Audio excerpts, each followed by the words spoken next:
Esse é um ponto que eu sempre cito como importante da gente tratar a questão da escala de tecnologia junto com a escala de negócio, né? Porque um dos pontos que são cruciais quando a gente fala de evolução de produto, né? Quando você sai de um MVP ou você sai de uma POC, é a escala. Porque em alguns momentos você está num processo de validação que você não necessariamente precisa passar por um processo de desenvolvimento muito custoso para você ter uma validação do que você está fazendo. Então, se eu estou no momento em que eu estou trabalhando um produto minimamente viável, eu preciso ter uma avaliação de mercado. Talvez eu não precise ter um esforço tecnológico tão grande para dar uma escala para um produto que eu ainda estou avaliando. Mas isso é uma outra pergunta que eu vou vir aqui na frente, como conciliar roadmap de tecnologia com roadmap de produto. Isso é um grande desafio.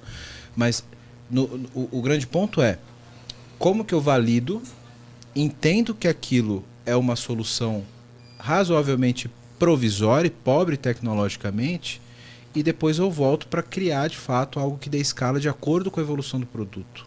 E como eu faço esse produto evoluir com uma tecnologia que dê escala para ele. Porque não adianta eu criar uma solução que ela é criada para eu ter uma escala pequena, para uma validação de mercado, uma validação de negócio, e depois eu querer escalar a partir dali, porque eu não tenho toda uma estrutura de tecnologia que me permita seguir a partir dali.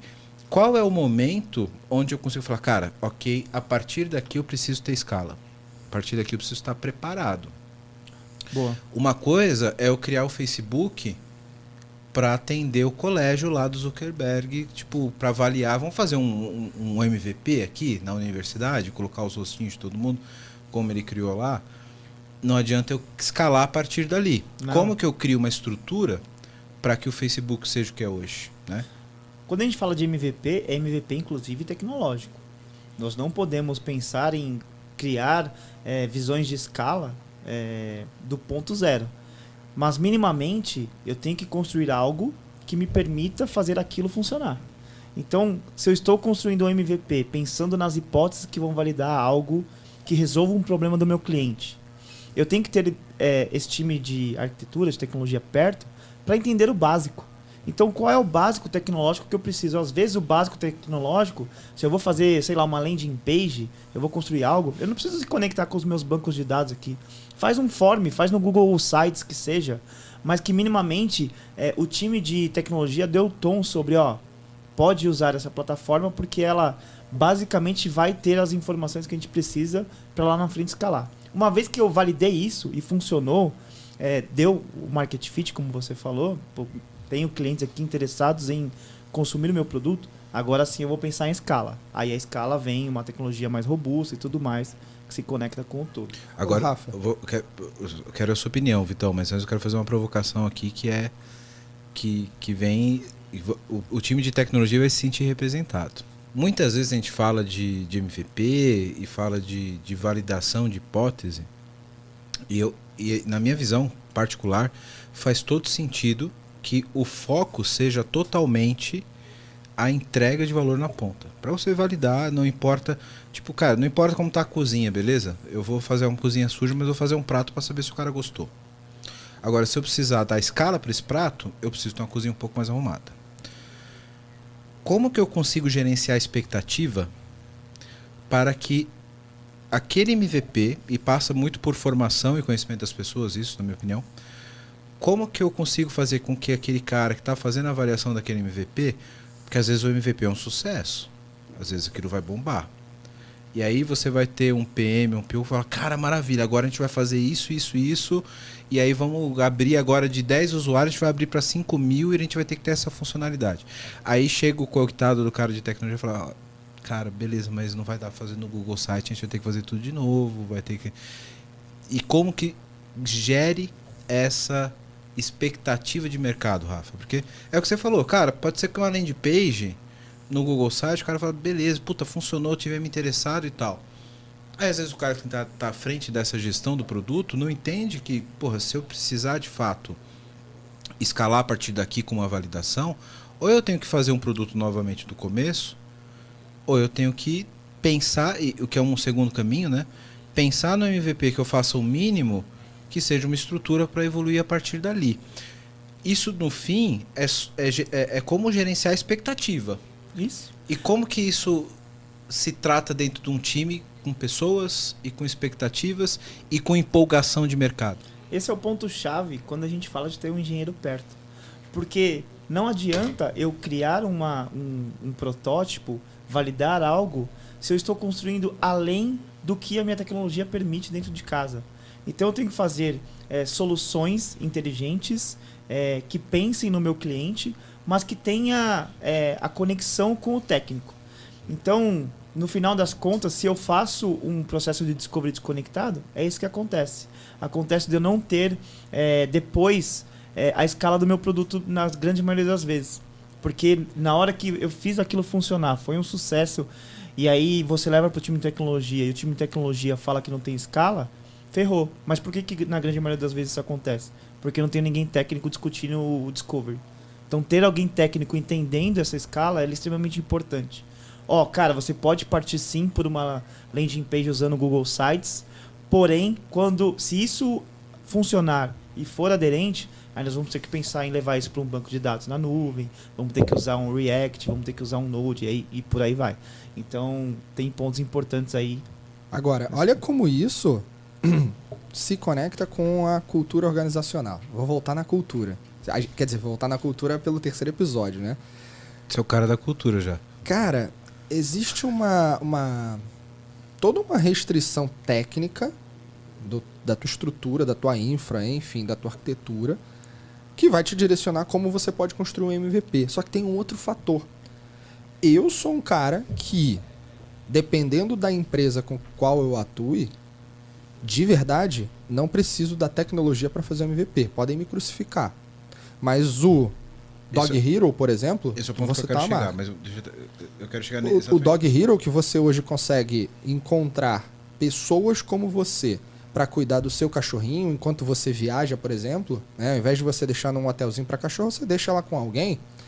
Ele não nasceu com uma plataforma, um aplicativo ou nem mesmo com uma página criada no Google, qualquer coisa. Ele nasceu com uma planilha do spreadsheet do Google e um grupo de WhatsApp, em que as pessoas entravam no grupo e falavam: eu tenho cachorro, eu também tenho. Tá, coloca todas as informações, onde você mora, nome do bicho, se ele toma remédio, idade dele, enfim, todos os detalhes, teu endereço e a data que você quer que alguém cuide dele para você. Aí quem tiver a fim de cuidar, vai e bota o seu nome do lado, na planilha. Aí, o que ela estava fazendo ali? Validando um conceito de negócio no mercado a partir de Ela não fez... Isso que é interessante. Não foi feito um processo de design, de discovery previamente com um monte de pesquisas. Foi uma dor que partiu dela. Dali ela propôs uma hipótese. A partir de ela visualizou uma ideia. Essa ideia era uma hipótese. Ela propôs uma solução não tecnológica. Validou muito rápido. O grupo do WhatsApp lotou.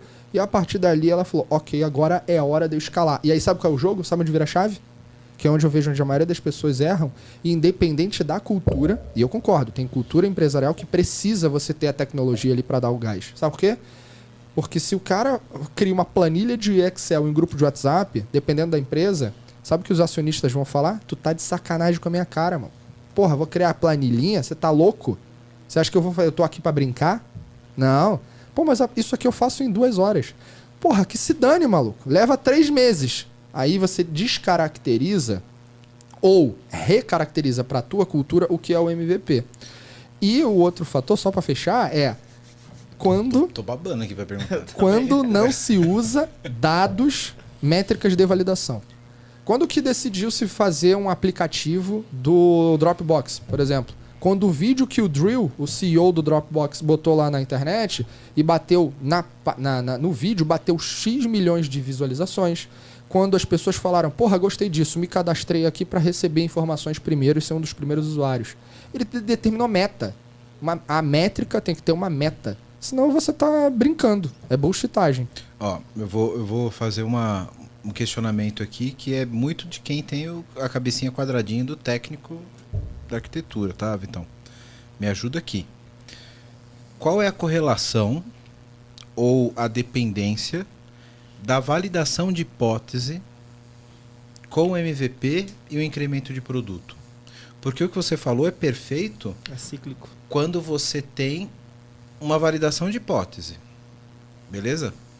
Então, eu quero validar se as pessoas deixariam o cachorro comigo e se tem uma demanda razoável disso de mercado para poder eu ser um cuidador, por exemplo, como citando o caso do Dog Hero, beleza?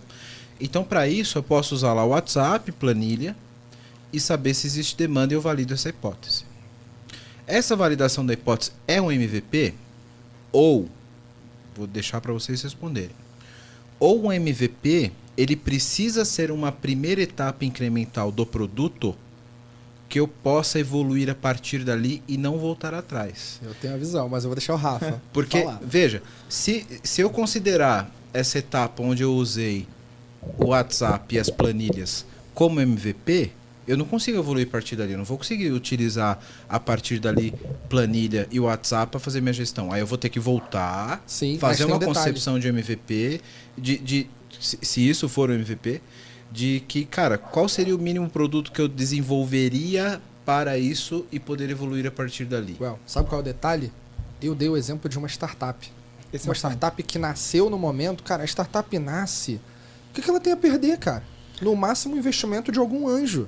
O que ela tem. Uma grande empresa que vai adotar uma postura de produto, ela tem um legado para proteger.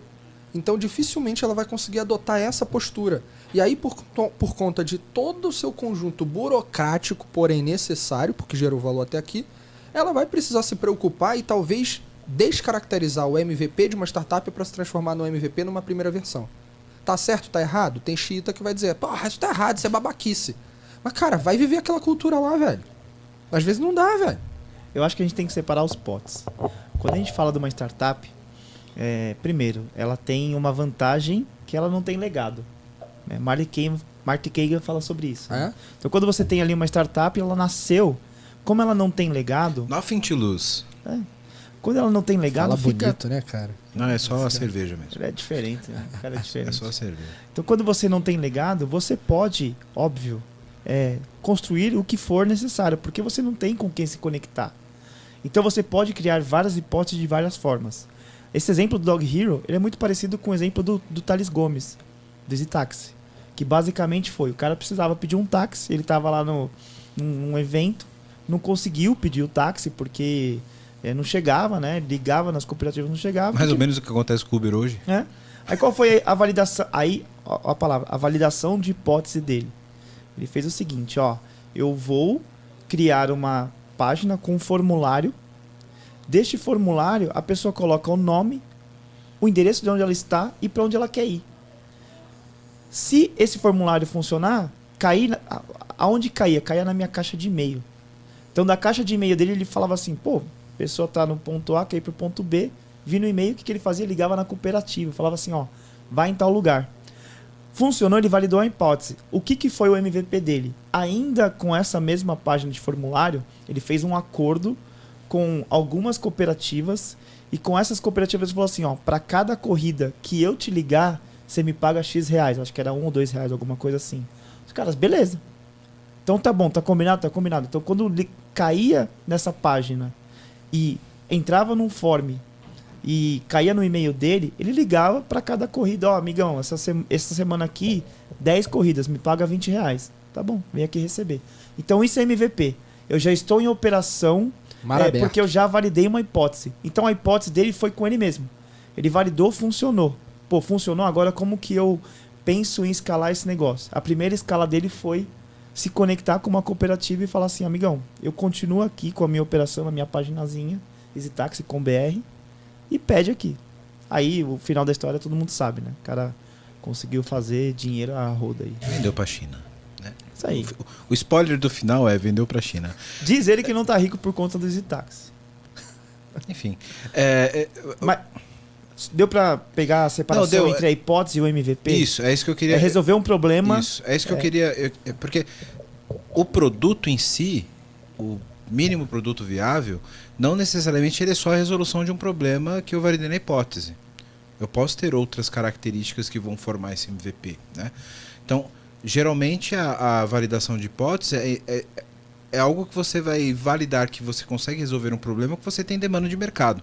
Como foi o caso do EasyTaxi que falou que foram 2 hipóteses que ele validou, né? Se existe a demanda e se ele consegue conectar com quem resolve a demanda. Isso, né? Validação de hipótese eu ainda não lancei o mínimo. Eu basicamente fui a campo e entendi se aquilo tinha valor. Então eu entendi que aquilo tem valor, beleza. Agora o meu próximo passo é coloco isso de alguma forma para passar a gerar valor para as pessoas. Agora, tem o MVP, que isso é importante ser comentado. O MVP, ele pode se validar ou ser invalidado. O Uri Levine, o fundador do Waze israelense, ele fala o seguinte: tudo que você deve fazer com toda a sua energia é tentar não validar a sua hipótese. Porque se você não conseguir não validar, você tem um caminho à sua frente. E aí, o Thales, ele deve estar com a orelha quente agora, né? O Thales... Patrocina nós aí, o G4. Gestão 4.0 aí, ajuda a gente. Faz favor aí, Thales... passa o contato aí depois, vou dar uma proposta.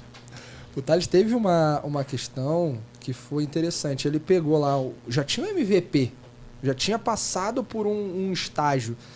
Só que quando ele chegou num contexto, nesse contexto, Rafa, em que eu tenho um mar com 5, 6, 10 cooperativas, as cooperativas começaram a falar assim: porra, não quero.